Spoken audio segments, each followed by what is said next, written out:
provide doon sa mga advisor nyo din. So whatever you will be getting is also the same guidelines na ibibigay ko sa advisor ninyo.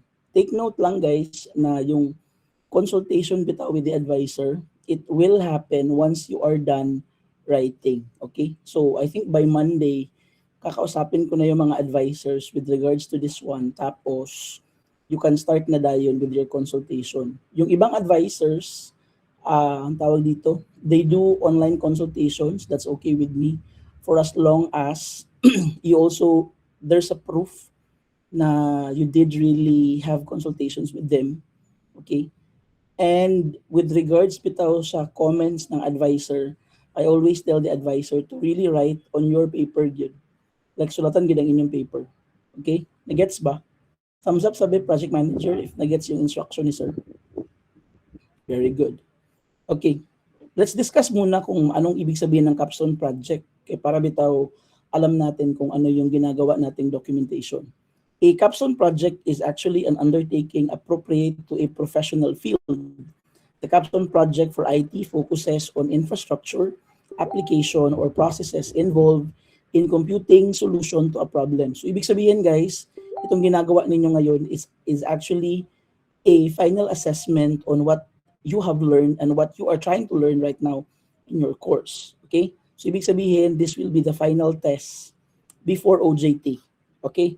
And what you are trying to do here is that you are trying to find a problem in a particular organization or a company, and then you are to provide a computing solution.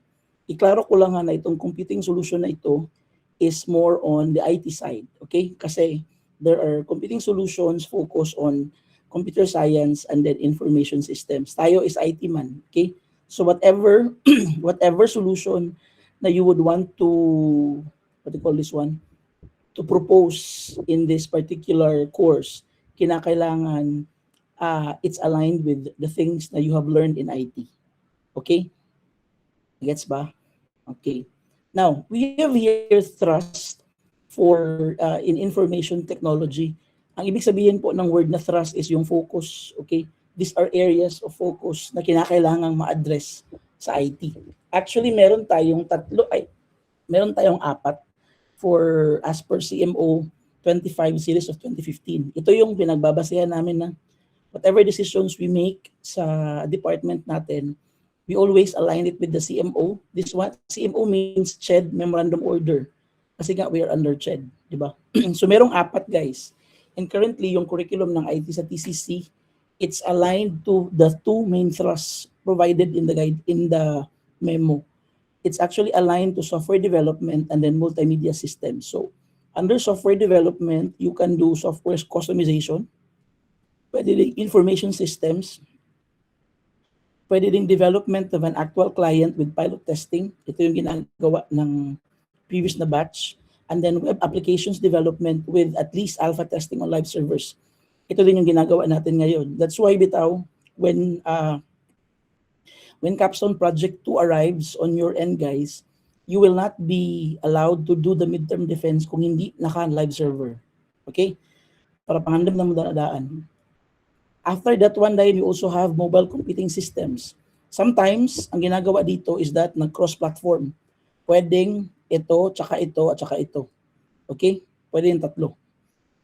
You also have multimedia systems kasi in the previous batch, merong nag-propose ng game development. You also have e-learning systems ngayon sa batch na to. You also have interactive system and information kiosk. So, dalawa yung pagpipilian ng mga bata, ng mga estudyante. We have software development or multimedia systems. But based on my assessment, dito usually yung mga groups natin na belong. Okay, software development. Now, for your chapter 1, guys, di ba I told you, your chapter 1, you cannot write your chapter 1 if you did not conduct muna interview with the client. Okay? Kasi your advisor will verify man the facts you provided in the documentation. Kung hindi pa kayo naka-interview sa client, ibig sabihin wala kayo masusulat. Okay? Sir, wala para ba may naka-interview? Interview sigid mo una guys, balag malangay mo. Okay? Kaya ang buhat na naman, may iba kasi na hinihintay pa yung tawag dito, may iba kasi na hinihintay pa yung schedule ng client. It's actually fine with me, but I think you only have until next week kaya yun nga mag-interview. Kaya remember, ipapasa na rabi anak ko baya next week ipapasa na ba anak ko sa last week sa April ang chapter 1. Diba? So I need your output by March 31. Diba? Kasi yan yung, I think that will be the last day before Holy Week. Okay? Now, for your chapter 1, it will be entitled background of the study. Mag-do's and don'ts muna tayo guys ha. First one, do's and don'ts. Your capstone project documentation is focused on technical writing. Hindi po siya descriptive writing. Yung ibang study kasi o yung ibang research approach, they have what you call descriptive writing. Tayo guys, we are under technical writing. Pag technical writing, ganito yung magiging example. For example, pumasok ako sa isang room tapos nakita ko na magulo. If I will write that one in descriptive writing, I will just say na the room is messy. Diba? Pero pag gagawin ko yung technical writing, I would say, the room is unorganized because I noticed that there are 45 chairs that are not arranged properly. Si technical writing, they are focused on numbers, they're focused on details, they're focused on the process. Okay? So, pag capstone project documentation, it will be technical writing. So, ibig sabihin, you cannot use words as beautiful, pretty, something like that. Diba? Lahat talaga technical writing tayo dito. Okay? The perspective is always third person. Ibig sabihin, make sure na hindi kayo gagamit ng words na I, we, he or she, or they. If you will address yourself like kayo, ang itatawag ninyo sa inyong grupo will be the proponents. Diba? The proponents would like to propose the following solution. Diba? Pagdating ng capstone 2, itong proponents magiging the researchers na dayon. Okay? But for now, since proposal pamanta, you will have it like the proponents. Okay? And then if you will address the client, you will not address them by their last names or their gender, kumbaga. You will address them as the client. Okay? And of course, you have it here, always use APA 7 when doing citation. It could either be inline or narrative. Later on, ibibigay ko yung example ng inline at saka narrative form. Okay? Guys, please note na throughout the guidelines, ang ibig sabihin ng WC, ito, is with citation. Pag WOC, it means without citation. Okay? So we have actually 6 parts for background of the study. We have the project context, we have the saan ba yun? We have the purpose and description, we have the conceptual framework, we also have the objectives of the study, meron din tayong scope and limitations, okay? And of course, we have the definition of terms. So later on, i-discuss ko sa inyo how to write all of them. Okay? Sir, si technical writer po ba ang magsusulat? Hindi po. Kayong lahat po ay may part on how to write it para when you do the proposal, alam namin kung sino yung tatanungin namin. Okay? Let's start with the first one. Yung project context, it should only be 1 page. And then, ang magsusulat nito is ang project manager. Si project context, meron siyang 4 na parts na we need to look into. The first one is the introduction. The second one is the research local. Again, pag sinabi kong WOC, this one means without citation. Okay? Ang dito papasok guys yung sa interview ninyo sa research local. You also have statement of the problem with citation and then proposed solution with citation. Okay? Start muna tayo sa project context. Again, ang magsusulat nito is si project manager. Okay? Now, for the introduction, you are to start with a general background. Briefly introduce the system of the field of information technology relevant to your project. Explain the significance of IT in solving real-world problems and advancing industries.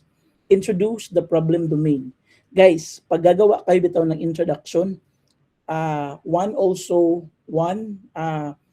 technique is that balikan niyo yung yung working title ninyo. 'Di ba? In your working title, you have the type of the system. Yun yung basehan niyo. For example, lugar, it's profiling. Then that can be tagged as the IT field na you would want to conduct with. Okay? I'll give you an example. Ano ba pala? Highlight the broader category of the issue you aim to address. For example, inefficiencies in inventory management and then challenges in data security. That's an example. So, sir, ilan po bang sentences ang introduction? Kayo na po ang bahala kung ilang sentences. Pero as much as possible, make it short and relevant kasi based on what I have noticed during defense, pinapa-revise nila Sir Gab and nila Sir Nico yung project context if mostly ang introduction na yung kumain ng lahat ng paper. Diba? So that's a wrong one. So I'll give you muna one bad example on an introduction. Okay? Wait muna guys.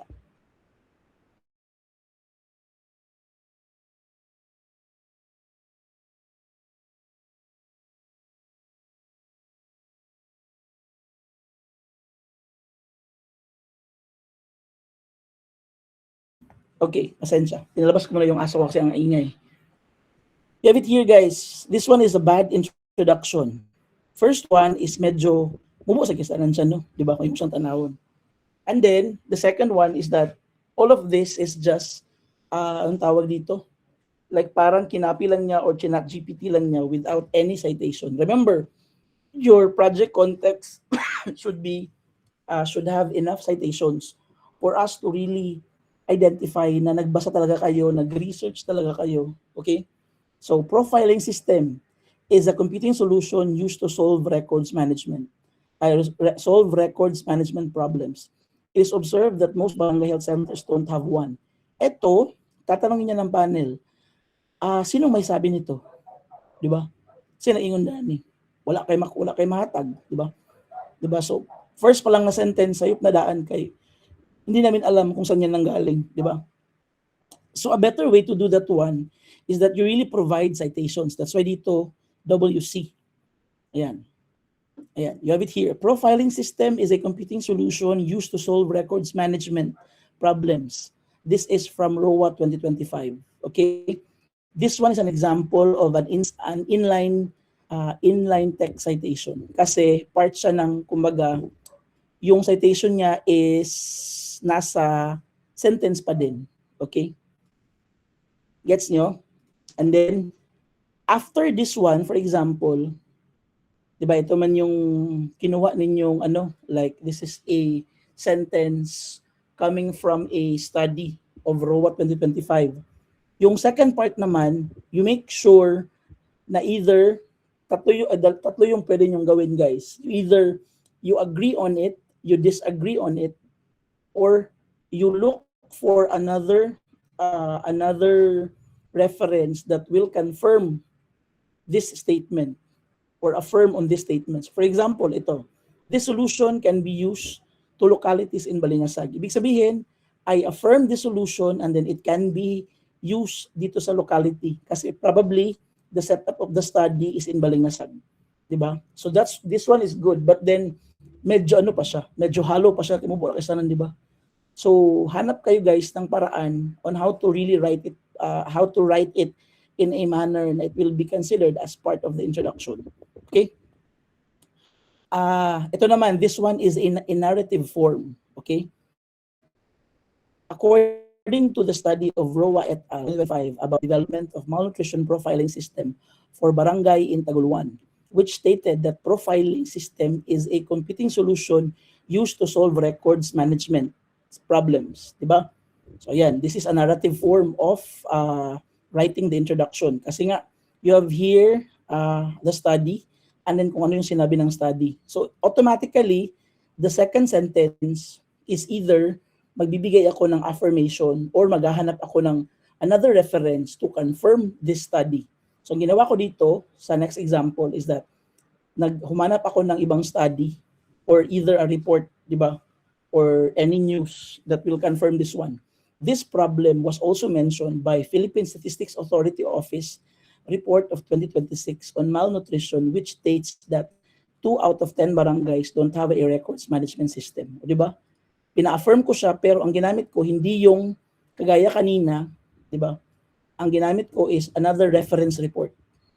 Nagets nyo, project manager? So this one is a good introduction. Nakuha nyo, guys? Thumbs up, project manager. Okay. Next naman, dito tayo sa research local. Ito naman, I don't have any example kasi nga, based naman ito sa ano ninyo, di ba? So for research local, this will be your target beneficiary, yung client bitaw ninyo bitaw. So this one is without citation. Ibig sabihin, you don't need to have a citation for this one. Okay? You are required to describe the environment of the organization. You are to highlight the organization, the size, the structure, and the current systems in use. I do hope yung mga tanong ninyo can answer this one. Okay? And of course, explain why this specific organization or group is fitting subject for your research and development. Kasi pag hindi nyo yan na-explain sa amin, then obviously, hindi namin sila tatanggapin as your client. Pero based naman sa, kasi nag-title proposal man tayo, I think you can explain man sir. Kasi nga, kayo man yung pumili ng client, di ba? Yung iba suggested ng panel and you are required to embrace it. The third part of the project context is the statement of the problem. Okay? You are to identify existing gaps or issues. Present a clear and concise description of the problem. Ensure it is specific, measurable, and directly tied to IT. Ito bitong last part. This is very important kasi usually ang mali bito sa project context kay ito na part. Kay they tell us the problem, but then what we notice is that hindi siya align sa hindi siya align sa IT solution. Like for example, the problem is shortage sa staff. Tapos ang sinabi na solution is mag-hire sila ng more tao, 'di ba? So hindi na sa IT solution. So make sure na please make sure na you are your particular statement of the problem is specific, measurable, and lastly directly tied to IT. Sir, bakit may with citations dito? This part here, di ba, pinahanap po kayo ng 20 kabuok na 20 kabuok ka journals para basahin ninyo. Hanap kayo guys ng existing gaps on the, doon kasi sa mga journals na kinuha ninyo, I think on the last part or on the results part bitaw, you will notice na merong mga existing gaps na may mention si study nila. Okay, for example, if your client mentioned na meron silang problema kasi mali yung mga sales report nila, that's good. But then, we need to solidify that one. Na meron ding isang study din sir na nagsabi na they have also or others also with the same type of business has this kind of problem. Okay? Because that would only mean na hindi lang kayo guys nag-refer doon sa interview ninyo, but rather you also did your research. Okay? Nagets ba? Yung purpose ng with citation dito. So hindi po pwede na ang reference nyo lang guys is yung sa interview ninyo. You would need also to provide us with a study that also mentions na merong ganitong problem with this kind of business. Okay?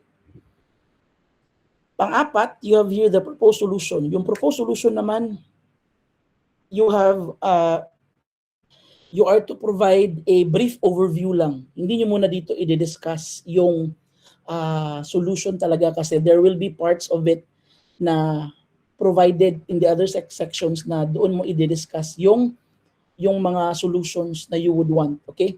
Sir, ilan day tuod? Muna yung usual pangutangan na daniman.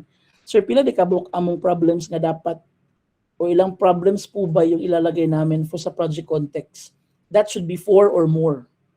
Again, 4 or more. 4 or more problems should be addressed or should be cited here. Okay?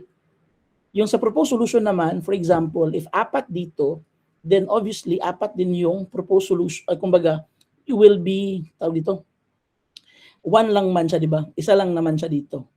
Kasi brief overview lang man siya. Okay? Do not muna mention dito yung apat dito. Kasi there will be other parts of the section na doon mo i-discuss yung proposed solution. Make sure lang na when you provide dito the brief overview of the system, you should also make sure na you include the plan to develop, okay? And then connect it to the problems identified. And then discuss expected outcomes.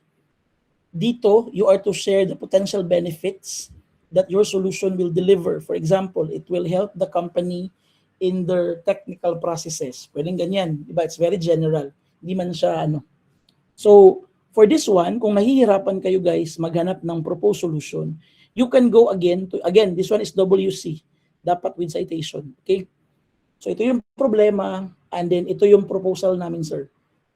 Of course, ang itatanong dyan ng panel is that saan nyo nakuha itong proposed solution? And then you would say, sir, amo lang na research na. Anong study? Diba? So hanapin namin yan, guys. Kung magbigay kayo ng solution, you anchor it to your journal na nabasa ninyo. Okay? Kasi this is a research man. So is it possible na iba yung study na kinuha namin sa introduction, iba din yung research na kinuha namin sa statement of the problem, iba din yung citation namin sa proposed solution. Of course, ganyan talaga yan, di ba? Iba-iba. Kaya nga tayo, ang sabi nga sa atin, di ba? Sa research, 1 plus 1 plus 1 is equals to 1. For example, the study of Waga, Perez, Casino, and Roa, when used by, for example, Cadorna, that will be considered as 1. Okay? Nagets nyo ba, guys? Thumbs up daw if nagets, project manager. Kung wala nagets na, problema kita na yun. Okay, sige. Again, your project context should be 1 page only. 1 page only. Ang gagamitin po natin dito na bond paper is short bond paper. Okay? By the way ba, ako sang i-clarify akong self ha. I know some of you guys are recording this one, di ba? Guys, if masayop bitaw si Sir Nep bitaw, for example, dani nga pagkaingon ako dani kay for example, short lugar akong naingon dani. All throughout the discussion, I mentioned about the short bond paper. Tapos on the last part, naka-mention ako ng long. Of course, you need to clarify ha. Pag-clarify sa sad guys. Dili kay matigal na ko kay nag-iwan ang advisor dahil nga ingon magid ka Sir Nep na record nila nga naglong ka. Naglong ko pero sa last nga part, di ba? You need to clarify that one. Wala ba na confused lugar nga long ang inyong giingo ang giistoryahan ninyo pero kay short bond paper niya naglong rin ko dayon. So please correct me as well. I'm open to that one. Okay lagi kay na gyud kay kita dito mga perfect dani. Okay? Next one, you have it here, technical writer. Dito ka susulat technical writer. You have it here. The purpose and description. It should be 2 paragraphs only. Let's all remember, in 1 paragraph, ang maximum number lang niya is 5 sentences. In writing the purpose and description, the proponent must state the function of their capstone project. It should not attempt to claim that the project will add body of knowledge. Okay? Wala yung mga highfalutin words dito, guys. Now, with the project, magiging, the project will increase the profit of the company. Na ay po inanagida for the purpose and description. Just the technical purpose lang talaga. Okay? Hence, the importance of capstone project must include explanations or discussions on who are the beneficiaries of the studies and how will they benefit. Dito na guys, you need to identify kung sino yung magbe-benefit sa study natin. For example, yung client, yung owner, yung customers nila, yung mga tao sa kanilang kumpanya, and you need to make sure kung ano yung magiging benefit sa kanila. Diba? For example, for the manager, ang benefit sa kanya, sir, is that mas simple lang iyang pag-monitor sa iyang mga sa kanyang mga tao. Diba? That's one good example. But then, there are more things aside from monitoring. Okay? So again, technical writer, include here, ito yung hinahanap ng panel usually, like who benefits and then how will they benefit on it. Okay? Focus again on technical benefits. Dili kay mag-ingon mo dito nga kanagaling, sir, according sa among interview man gid sir kay if mabutang ni nga system sir kay kanang mapatsara din ng ilang office dayon. Murag di siya okay. Please make sure na technical benefit po yung pag-uusapan natin. Okay? Next, we have it here, conceptual framework. For the conceptual framework, ito yung magiging itsura guys. Input, process, output for technical research. Yung figure 1 dito bitaw, ito kasi yung figure 1. Pero ang ilalagay nyo na figure guys is input, process, output 4. You need to change this one into the title of the study na ginagawa ninyo. Again, replace this one with the capstone project working title ninyo. Okay? Now, let's start muna kung ano ibig sabihin ng conceptual framework. Your conceptual framework is actually the data overview kung ano ito yung ginagawa or ano yung mangyayari sa system ninyo. Either for development or post-development purposes. Okay? It's so simple guys. Pag input bitaw, it talks about the data na papasok sa system. Yung process bitaw, yung letter P, itong nasa gitna, it should have the major processes of the proposed system. And then yung O naman is for the output, that is for the reports generated. Okay? Now, for the input naman, you have it here. Ayan. For the input, make sure na it's more on the raw data that is being used by the system. So for example, these are data that will be used man for the system. Yung process naman guys, if you notice dito, I mentioned here major processes. Ang pagbabasehan ninyo is akyat kayo doon sa dito, sa proposed solution, di ba? So kung Dani, you mentioned about the system, di ba? Like mo to yung proposal ninyo, muna yung proposed solution namo, sir. Mag inventory system, di ba? Wala pa kayong binibitawan dito na details on the proposed functionalities. Okay? Dito nyo na ilalagay guys. Okay? So, yung tawag dito, yung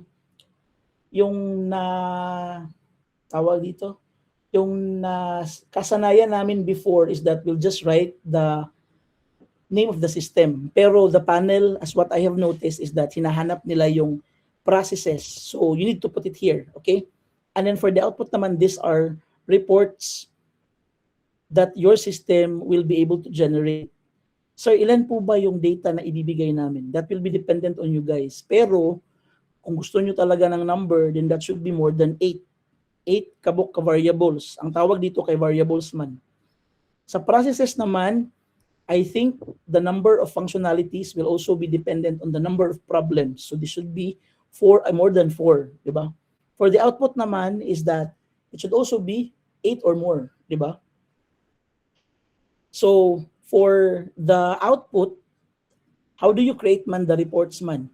So the reports is based on the input man yun. So for example, I'll give you an example, a schedule of students. So the schedule of the students, if you will try to look at this one, I will give you an assessment. Ito bitong tawag dito.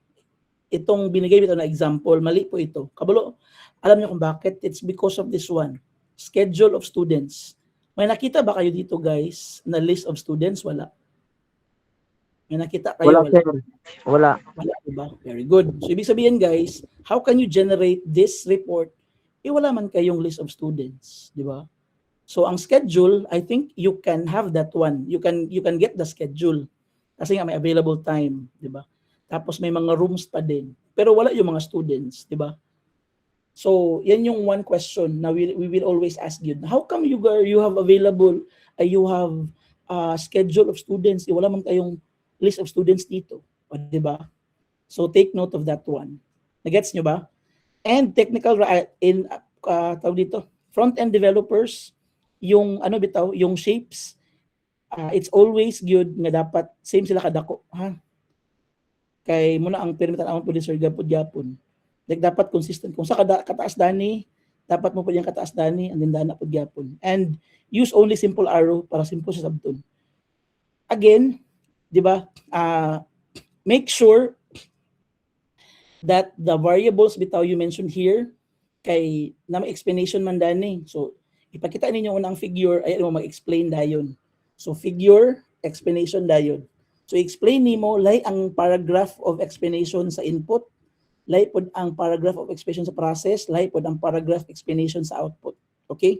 So probably na ay tulo ka paragraph dani nga part. Okay? That is for the front-end developer. Next, you have objectives of the study. So for the objectives of the study, guys, naghatag na ko daan og format kay usually ito yung hinahanap din nila Sir Nico and Sir Gab. Okay? So for the yung objectives of the study natin, we have two parts. We have the general objective and then the specific objective. Okay? But you don't need to put these words ba guys ha? Kaato man ang ibutang dinigapon. Ako lang nang gi-highlight lang para aware mo. So the first sentence na dapat mababasa namin sa inyong objectives of the study is ito. The general objective of the study is to design and develop. Ano yung system dayon? Diba? Ay na pa ibalik-balik ang design and develop, diba? The goal or the general objective of the study is to design and develop. Tapos katong sumpay na rin guys sa inyong tawag dito, sumpay sa inyong working title. Am I clear? Sige.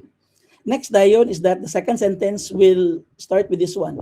To achieve the general objective, the study will pursue the following specific objectives. You will use letters, guys, letters. So for example, to gather data using what kind of tool, what kind of data, and then what kind of tools. This one is with citation. Yan. Bakit with citation?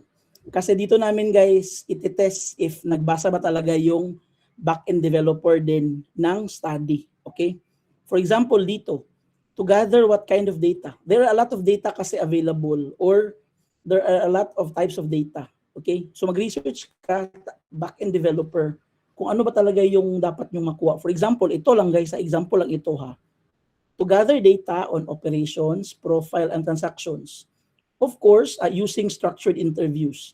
Nakuha ko ito from Edwavit 2025, okay? And then please make sure guys na your objectives of the study, specific objectives is one-liner lang. And it will always end with a semicolon. Ha? Ayo ba yung awata ba ining kaning ka Ma'am Jeline ha? Basta niyo rin yung awato ninyo. Hanap kayo guys, mag-research kayo. Or if after the interview, you identify kung anong type ng data, iparan ninyo kay ChatGPT guys kung ano yung tawag dito, kung anong type of data ang nakuha ninyo, okay? And of course, for the tools, ang ginamit dito is interview. So, ang pinagbasehan niya dito is a study man. So, we have one case last year na tinanong namin bakit ang ginamit niya is interview. So, magaling yung sumagot. Ang sagot niya is that, sir, actually, ang pinagbasehan ko is 10 study. Yung 7, sir, they did survey. Yung 3, they did interview. So, and then I asked him dayon. So, bakit ka nag-conclude na itong interview ang gamitin mo? Tapos sabi niya, sir, interview lang po, sir, because the client na we have right now is isa lang siya. Tapos, yung mga members of the organization is hindi man lahat pina-interview sa amin. Like, 3 lang yung pina-interview sa amin, hindi na kami nagpa-survey. Diba? So that's one good explanation na binigay sa amin. So kayo po guys, mag-research din kayo through journals kung ano yung best fit, diba? Kaya basin di dili interview ang inyo okay sa inyo, basin di survey, basin di Google Form ready ay, diba? And then you have it here, to design what diagrams, okay? Ano yung mga diagrams na gagamitin ninyo? And then you also have what tools, again always ginagida what diagrams, tapos anong tools ang ibig sabihin bitaw ng tools dito is yung anong tools ang gagamitin mo to create that diagram. For example, you will use Figma, you will use SmartDraw, you will use PowerPoint presentation, kayo na ang bahala, okay? Again, kinakailangan din ng citation, okay? Letter C, to develop the following functions or module. Diba dito, you have here functions naman to dani. Bungkago na po din mo sa dinida sa dayon. Now, look at this one. Following module, example lang niya, student enrollment module to solve what problem? Anong problem ang na-solve sa student enrollment module? Balik ka doon sa statement of the problem mo naman. Baliki mo statement of the problem. Like kani nga module is mo ning mag-solve, sir. Okay, diba? So kung Ibig sabihin, if you have apat na if you have apat na problems, apat din dapat yung functions or modules na we will read this in this line. Okay? Tapos, you have it here to deploy what platform. Ay, wait muna. Baka may magtatanong. Ano yung para sa tools? Again, guys, there are times kasi na iba-ibang tools ang gagamitin mo for that module. For example, you will use the Ionic. Yung iba, Laravel. Yung iba naman, basta kayo na ang bahala, guys. That's why, gali, we encourage everyone to read a lot of journals and then make sure na it's research-based talaga. To deploy naman, what platform? Ang pagbabasehan ninyo dito is ano ba siya? Is it will it be deployed as mobile? Will it be deployed as web application? Will it be deployed as Windows Form? Or it will be a cross-platform na merong web, meron ding, meron ding mobile. Okay? And of course, you are to test your system. Anong tools ang gagamitin to test and then to evaluate? Ano yung i-evaluate? Diba? To evaluate using what tool? So one-liner lang din and then make sure na merong citation. Lahat itong objectives na to, specific objectives, dapat merong citation. Sir, what if lugar, sir?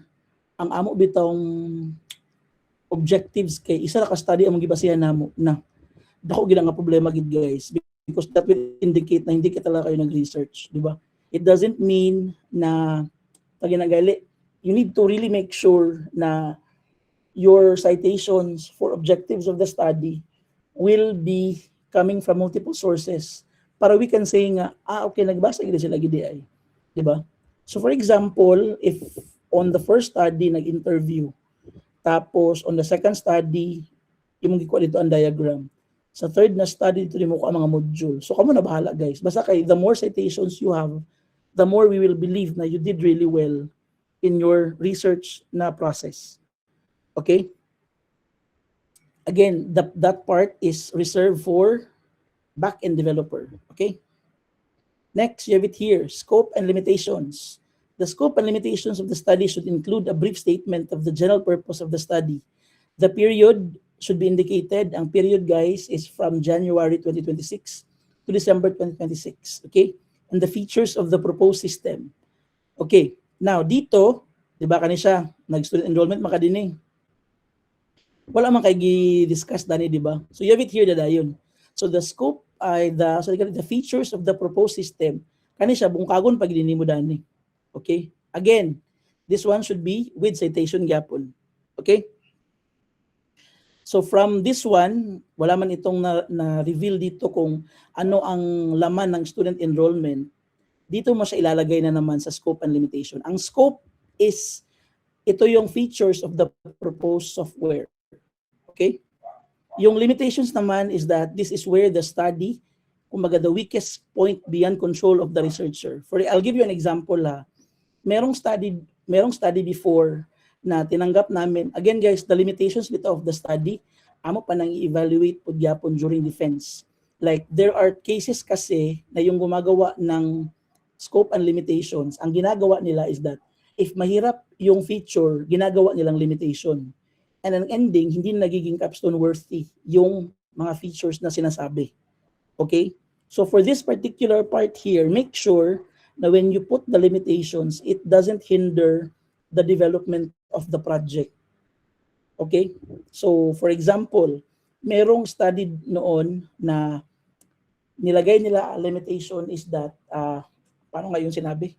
Ang ginawa doon is that they did not include any SMS notification. Kabantay mo na bitaw guys, ang kada bitong sa SM Advantage card bitaw. 'Di ba? Pag magpalit ka sa SM, okay, they will ask you man for SM Advantage card and then yung there's a study magdala nakitaan na ang study ng ilang ginasite nila kay every time nga na-i-purchase and then swipe to ang Advantage card kumbaga, mag-notify dayon sa text sa owner kung pila ang points ni iyang na nakuha dana nga transaksyon. So gihimo na siya nga limitation dato nga grupo kay ang ilang girason dadto din kay it doesn't yung store mismo is walang kana bitawng point system bitaw for that one. So amo to nang i-consider kay sakto man sad Wala man say point system dana. So it's okay nga gibutang nila as limitation ang katugaling SMS notification.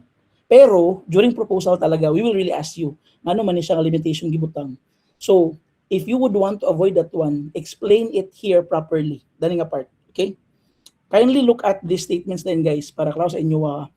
If any limitation was expressly stated during the proposal stage and was accepted by the panel of examiners, fairness, justice, and equity dictate that no additional features can be imposed during the final defense. Ibig sabihin guys, whatever features na i-approve namin during proposal, yun lang po yung hahanapin namin sa final defense. That's why you need to be aware kung ano yung isusulat ng systems analyst. Ha? Conversely naman, if the researcher did not reveal this in the scope and limitations, any suggestion from the panel of examiners not clearly stated under this section will be justifiable. Ano ibig sabihin? For example, yung scenario kanina, like hindi bitaw sinabi ng proponents kung ano talaga yung dapat na laman ng scope natin. So ang ending guys, kung gamay rin yung gihatag ninyo sa AMUA, padako na mo na siya, di ba? Or pwede pa ang reverse pa na like nadakuan na si panel para sa kanya it's too much, medyo malaki siya. So pinapalit namin. Okay. Hence, it is strongly suggested that proponents should be open, transparent, and honest in writing the scope and limitations. Again, basehan nyo guys yung interview ninyo and then yung mga journals na binabasa ninyo.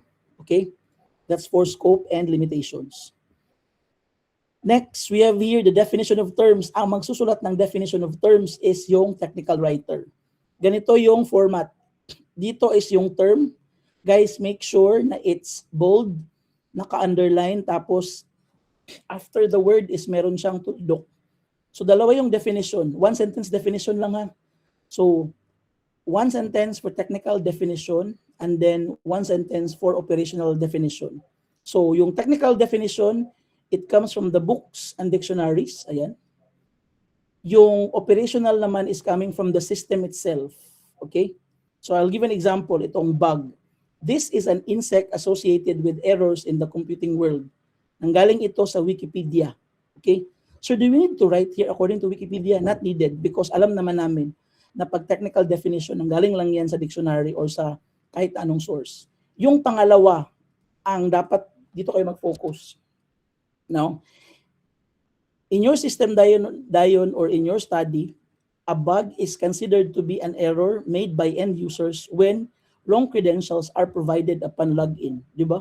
Di ba man na inyong i-define nyo dito, like, ay, bug na siya, sir, kay wrong iyang credentials. So, di ba? So, muna siya yung definition sa bug. Karon, when we will try to read the paper, hindi na kami mahirapan. Di ba? So, this will be part of your chapter 1. Okay? Now, for your chapter 1, I will only be asking you guys 10 to 20 terms only. 10 to 20 terms only. So kung if you can go beyond that one, okay ra gyapon. And of course, make sure merong list of references after that one para alam ng advisor ninyo kung saan nyo kinuha. Yung mga journals bitaw na dapat yung basahin, it's 2020 and above. So ibig sabihin 2020, 2021, 22, 23, 24, 25. Okay? Nagets ba? Thumbs up daw be if nasabtan. Okay, very good. Now, let's go to the next part. Ayan, bigay ako ng AI policy kasi ito yung hinanap sa akin last time. So, alam ko naman na you will be using ChatGPT and I cannot stop you from that one. Even me, Gali, I'm using it, di ba? So, ito lang yung mga paalala ko. AI tools such as ChatGPT are allowed only as support tools and not as primary author of the content. Ibig sabihin guys, you are not allowed to tell ChatGPT nga, write me chapter 1 for the study na good luck na gidaan. Don't do that. Kasi nga I always tell my students, bakit si ChatGPT yung pinapasulat ninyo ng chapter 1? Siya ba yung nag-interview ng client? Yes or no? Thumbs up daw be? Thumbs up means yes. Thumbs down means no. Okay. Uy, dili si ChatGPT ang nagkuhan na bantay lang gid mo. Students must write their own initial draft before using AI for improvement or refinement. Ito yung okay bitaw na approach sa ako. Kay, for example, the students will write good. Like kamo gid mismo ang magsulat. And then if you are not convinced with it, then you go to ChatGPT na dayon. Dili kay una kay ay pasas ako sa ChatGPT pa na ko idea. That's wrong, di ba? AI may be used only for grammar correction, sentence restructuring, and improving clarity of ideas. Dili pwede nga siya gid ang mag-generate sa idea gyud. AI may be used to generate outlines or organize sections of chapter 1, but the content must be developed by the student. Okay? Copying and submitting fully AI-generated content without modification is strictly prohibited. All submitted work must be clearly understood by the student and must be explainable during consultation or defense. Guys, during bitaw, sa inyong consultation bitaw, be honest with your advisor. Number 7, the content must be specific to the student's project, including real stakeholders, context, and actual problems. Again, this can only be generated if you are done with the interview. Number 8, the use of fabricated, unverifiable, or AI-generated references and citations is strictly prohibited. Number 9, students must include an AI usage disclosure. May form ako na ginagawa dito. Ipapa-identify ko guys kung ano yung parts na ginawa nyo ng AI. Ito yung pinakamasakit. Violations of this policy will result in revision, grade reduction, or possible failure depending on the severity and frequency of offense. If makita gidbitaw namo gidbitaw, like last year, meron man kaming nahuli na lahat ng content is pinagawa lang sa AI. Taro ba ginamo ba gid? Alam namin yung student, 'di ba? Alam ni Sir Nico yung student, and they will not really believe na siya yung nagsulat. So, during defense, pina-explain sa kanya, we have, as members of the panel of examiners, we have one rule gid talaga, golden rule. Starting bitaw nga nagsugod si AI, our golden rule states that if you can't explain it, you did not write it. Bala pag mag-claim ka din ang ako lagi nang sulat na lagi sir na ako evidences. Again, if you can't explain it, you did not write it.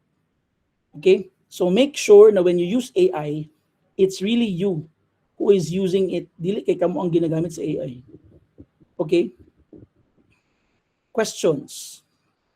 Sige daw de. I will now give the floor for the question and answer.